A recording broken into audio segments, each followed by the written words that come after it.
Hello everyone, this is Shankar Pratap Singh and you are watching SPS Astrology।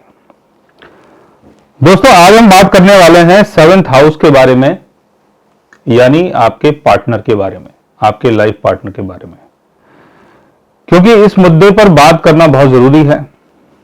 ज्यादातर मैं देखता हूं कि आपकी कमाई धमाई तो ठीक ठाक है, दोस्त यार भी ठीक ठाक हैं, नाम शोहरत भी बहुत है, लेकिन कई बार हमारा जो पार्टनर होता है उससे हमारी अंडरस्टैंडिंग मैच नहीं होती है और उसके चक्कर में बात बहुत आगे तक पहुंच जाती है। लड़ाई झगड़े होते हैं, एक दूसरे के जो परिवार वाले होते हैं वो भी बहुत परेशान रहते हैं कि इनको कैसे हम समझाएं, क्या बोलें ताकि दोनों ठीक ठाक रहें। तो ऐसी सिचुएशन बहुत सारे लोग मैनेज कर रहे हैं, हैंडल कर रहे हैं। तो इसके पीछे का प्लेनेटरी कारण क्या है उसको समझते हैं। और प्लेनेटरी कारण को समझना इसलिए जरूरी है कि प्लेनेटरी कारण जब आप समझेंगे तभी आप अपने पार्टनर को समझ पाएंगे, और जब आप अपने पार्टनर को समझ पाएंगे तो पार्टनर के साथ जो भी आपके संबंध हैं वो प्रॉपर तरीके से चल पाएंगे। लेकिन अगर आप अपने पार्टनर की लाइकिंग और डिसलाइकिंग दोनों चीजों को नहीं जानते हैं, सिर्फ आप ये जानते हैं कि ये मेरा पार्टनर है, मेरा लाइफ पार्टनर है, मेरी वाइफ है, मेरे हस्बैंड है, इनके साथ मुझे रहना है, हम लोगों की शादी हुई है, लेकिन एक दूसरे की अंडरस्टैंडिंग को नहीं समझते हैं, एक दूसरे को नहीं जानते हैं, एक दूसरे की लाइकिंग डिसलाइकिंग को नहीं समझते हैं, तो आप ज्यादा लंबे टाइम तक सर्वाइव नहीं कर पाएंगे। यानी जो आपका रिलेशन है वो ज्यादा लंबे टाइम तक सर्वाइव नहीं हो पाएगा। और फाइनली क्या होगा? फाइनली होगा ब्रेकअप, यानी सेपरेशन।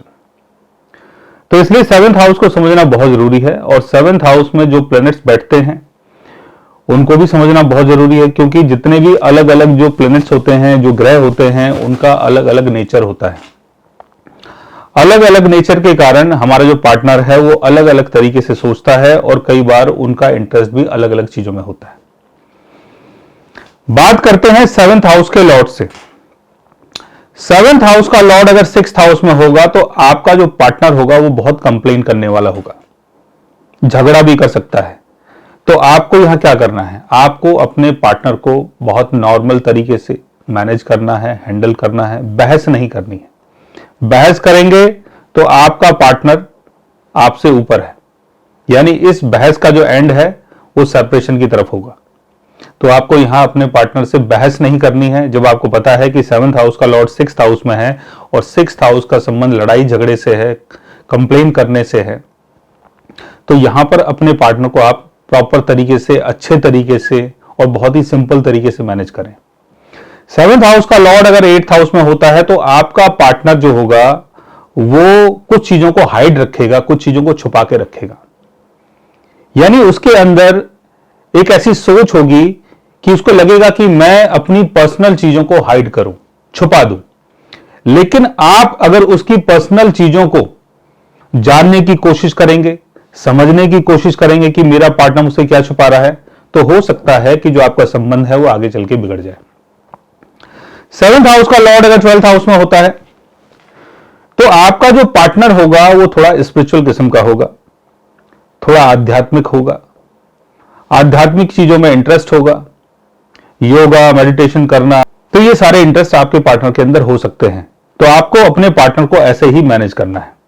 सेवंथ हाउस में अगर मून की प्लेसमेंट होती है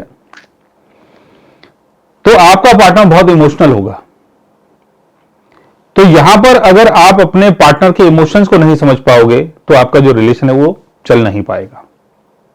यहां पर अपने पार्टनर को आपको बहुत प्यार से हैंडल करना है, और जब आपका पार्टनर ये देखेगा कि सामने वाला भी इमोशनल है, तब आपकी जो बाउंडिंग है वो लंबी चलेगी। सन की प्लेसमेंट सेवंथ हाउस में होती है तो आपका पार्टनर चाहेगा कि आप उसकी रिगार्ड करें, आप उसकी वैल्यू करें, आप उसका सम्मान करें, और जो भी आपका पार्टनर करना चाहता है उसमें आप उसको सपोर्ट करें। मरकरी की प्लेसमेंट अगर सेवंथ हाउस में होती है तो आपका पार्टनर पढ़ने लिखने का बहुत ज्यादा शौकीन होगा, हिसाब किताब का बहुत ज्यादा शौकीन होगा, डेली की चीजों को लिखना, डेली की चीजों को मैनेज करना, ये सारे शौक आपके पार्टनर के हो सकते हैं। तो आपको अपने पार्टनर को ऐसे ही मैनेज करना है। ये नहीं बोलना है कि इतनी छोटी छोटी चीजों को लिखते हो, डेली क्या कर रहे हो, कहां जा रहे हो, सारी चीजों का आप अलग से अकाउंट बनाते हैं तो उसका कोई फायदा नहीं है। तो ऐसे आपको नहीं बोलना है।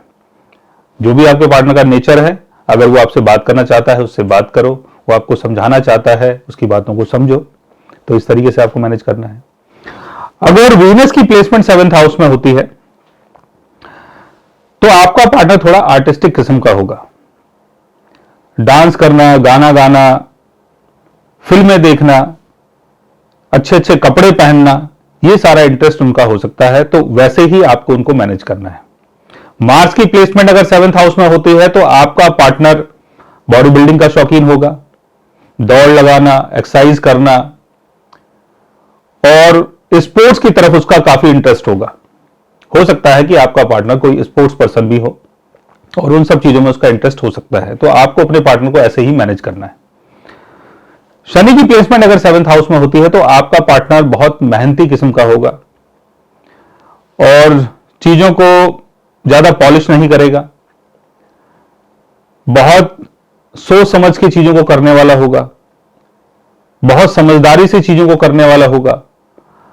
और अगर आपका उन सब चीजों को देख के ऐसा मन हो रहा है कि यार ये कैसा पार्टनर मुझे मिल गया, बड़ा ही ढीला ढाला है और बहुत ही सुस्त किस्म का है और मेरे साथ तो इसकी चलेगी नहीं, तो ऐसा आपको नहीं करना है। अगर आपका पार्टनर शनि गुणी है तो उसके नेचर को समझें, उसके नेचर को अंडरस्टैंड करें, बिकॉज शनि का जो गुण है वो बहुत अच्छा होता है। शनि बिल्कुल भी रिस्क लेना पसंद नहीं करता है और जो भी काम करता है मेहनत से करता है और उसमें बाद में उसको तरक्की भी मिलती है। जुपिटर की प्लेसमेंट अगर 7th हाउस में होती है तो आपका पार्टनर बहुत धार्मिक किस्म का होगा। परिवार के साथ रहना, परिवार को मैनेज करना, वेद पुराण को पढ़ना, ये सारे इंटरेस्ट उनके अंदर हो सकते हैं। तो वैसे ही आपको उनको मैनेज करना है। आपको ये नहीं बोलना कि यार बहुत ज्यादा पूजा पाठ करते हो, ऑल टाइम ये करते रहते हो, मंत्रों का जाप करते रहते हो, तो आपको ऐसा नहीं बोलना है। आपको अपने पार्टनर को वैसे ही मैनेज करना है जैसा आपका पार्टनर है। राहु की प्लेसमेंट अगर 7th हाउस में होती है तो आपका पार्टनर थोड़ा सा मटेरियलिस्टिक होगा,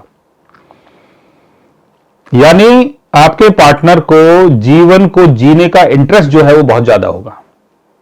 नई नई चीजों को एक्सप्लोर करना, नई नई जगह जाना, नए नए रेस्टोरेंट्स में घूमना, होटल्स में घूमना, नई नई चीजों की शॉपिंग करना और लाइफ को एंजॉय करना। तो वैसे ही आपको अपने पार्टनर को मैनेज करना है। जैसा भी वो रहना चाहे, जैसा भी वो जीना चाहे, आपको उसके साथ वैसे ही रहना है। केतु की प्लेसमेंट अगर 7th हाउस में होती है तो हो सकता है कि आपका पार्टनर बहुत ज्यादा सिंपल किस्म का इंसान हो, बहुत सादगी में रहना, अकेले रहना और बहुत कम बोलना। घूमने फिरने में हो सकता है कि आपके पार्टनर का ज्यादा इंटरेस्ट ना हो और ज्यादा किसी भी चीज को शो करने में ज्यादा इंटरेस्ट ना हो, क्योंकि आपके पार्टनर के ऊपर केतु का असर है और आपका पार्टनर बहुत ही सिंपल और बहुत ही नेचुरल किस्म का इंसान होगा और वैसे ही आपको अपने पार्टनर को मैनेज करना है। तो इस तरीके से आप 7th हाउस को और 7th हाउस में बैठे हुए जितने भी ग्रह होते हैं, अगर उनको प्रॉपर तरीके से अंडरस्टैंड करते हैं, समझते हैं। कई बार 7th हाउस में 2-2, 3-3 ग्रह एक साथ बैठते हैं और कई बार अलग अलग ग्रहों की दृष्टि भी 7th हाउस में पड़ती है। तो इन सारी चीजों को अंडरस्टैंड करके तभी आप अपने पार्टनर को प्रॉपर तरीके से समझ पाएंगे। सो गाइस, आज मैंने आपको बताया 7th हाउस के बारे में और 7th हाउस में बैठे हुए प्लैनेट्स के बारे में। अगर आप भी जानना चाहते हैं अपने 7th हाउस के बारे में तो उसके लिए आप हमारे चैनल को सब्सक्राइब कर सकते हैं। और अगर आप हमसे बात करना चाहें, कंसल्ट करना चाहें, पर्सनली हमसे मिलना चाहें तो आप हमारी वेबसाइट के थ्रू, हमारे ऐप के थ्रू हमसे मिल भी सकते हैं, बात भी कर सकते हैं और गाइस आप हमसे कंसल्ट भी कर सकते हैं। So guys, take care, love you all and good bye.